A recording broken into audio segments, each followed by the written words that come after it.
গাজীপুর মহানগরীর কড্ডাবাজার এলাকার আবাসিক এলাকায় কোনো অনুমোদন ছাড়াই দিনের পর দিন চলছে একটি চীনামাটির ডাস্ট কারখানা। সাইনবোর্ডবিহীন এই কারখানা থেকে নির্গত ধূলিকণায় অতিষ্ঠ হয়ে উঠেছে পুরো এলাকার সাধারণ মানুষ। শিশু এবং বৃদ্ধসহ সাধারণ বাসিন্দাদের স্বাস্থ্য ঝুঁকি বাড়লেও মালিক পক্ষের বিরুদ্ধে কার্যকর কোনো ব্যবস্থা এখনও দেখা যায়নি। এলাকাবাসী দ্রুত প্রশাসনিক হস্তক্ষেপের দাবি জানিয়েছেন। বিস্তারিত দেখুন জোবায়ের হোসেন ইফতির প্রতিবেদনে।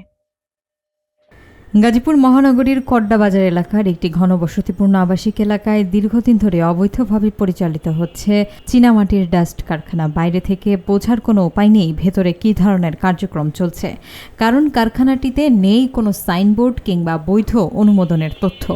দিনরাত চীনামাটির পাথর ভাঙার ফলে সৃষ্ট সাদা ডাস্ট বাতাসে ছড়িয়ে পড়ছে আশপাশের পুরো এলাকায়। এতে ঘরের আসবাবপত্র, কাপড় চোপড়, এমনকি রান্নার খাবারের ওপরও জমছে ধুলোর আস্তরণ। এলাকাবাসীর ভাষ্য অনুযায়ী এই দূষণের কারণে শিশুদের মধ্যে শ্বাসকষ্ট, কাশি এবং বিভিন্ন চর্মরোগ দেখা দিচ্ছে। জানলা দরজা বন্ধ রেখেও ধুলো ঠেকানো যাচ্ছে না, ফলে স্বাভাবিক জীবনযাপন ব্যাহত হচ্ছে। অভিযোগ রয়েছে কারখানার মালিক পক্ষকে বিষয়টি জানালে তারা সমস্যার সমাধান না করে উল্টো ভয়ভীতি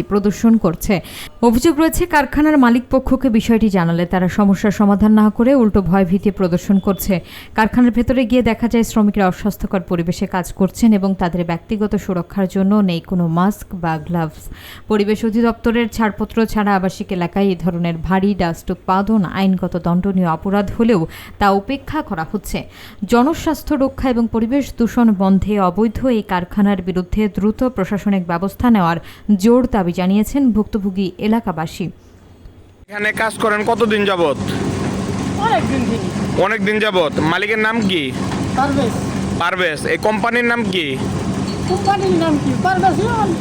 এবং আপনাদের কাছে কি কোনো কাগজ আছে, যে ডকুমেন্ট আছে যে আপনারা যে এটা তৈরি করতেছেন, কোনো পারমিশন বা কোনো কাগজপত্র? কোথায় এগুলা?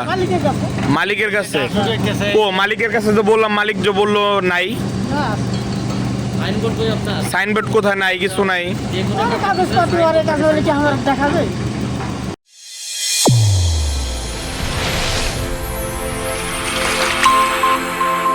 চ্যানেল A1 হৃদয়ের স্পন্দন।